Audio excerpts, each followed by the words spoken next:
વડોદરા અને આણંદને જોડતો ગંભીરા પુલ કાલે સવારે તૂટી પડતા 11 જેટલા લોકોના મોત થયા હોવાની સંભાવના. મોતનો આંક હજુ વધી શકે છે.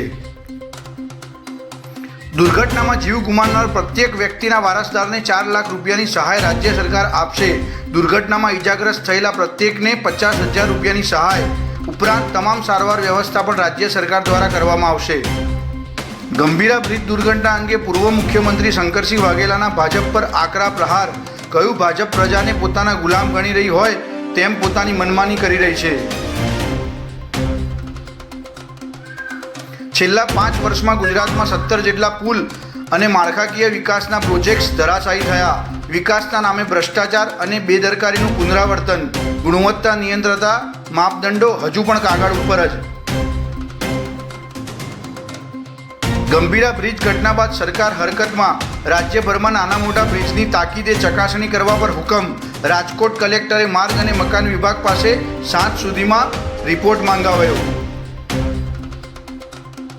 હવામાન વિભાગે આગામી 15 જુલાઈ સુધી સૌરાષ્ટ્ર, ઉત્તર ગુજરાત અને દક્ષિણ ગુજરાતના વિસ્તારોમાં ગાજવીજ સાથે વરસાદ પડવાની આગાહી કરી. ગઈકાલે સૌથી વધુ નવસારીમાં ખેરગામમાં 1.89 ઇંચ વરસાદ ખાબક્યો. દિલ્હીની એનઆઈએ કોર્ટે 26/11 મુંબઈ હુમલાના માસ્ટર માઇન્ડ તવવ્વુર રાણાની ન્યાયિક કસ્ટડી 13 ઓગસ્ટ સુધી લંબાવી. એનઆઈએ રાણા વિરુદ્ધ પૂરક ચાર્જશીટ દાખલ કરી. પહેલી ચાર્જશીટ 2011માં દાખલ કરવામાં આવી હતી. ઘાસચારા કૌભાંડ સંબંધિત કેસમાં સીબીઆઈએ ઝારખંડ હાઈકોર્ટમાં લાલુ યાદવની સજા વધારવાની માંગ કરી. કોર્ટે અરજી સ્વીકારી. લાલુ પ્રસાદ યાદવ અને અન્ય આરોપીઓને 3.5 વર્ષની જેલની સજા, 5 લાખનો દંડ ફટકાર્યો હતો.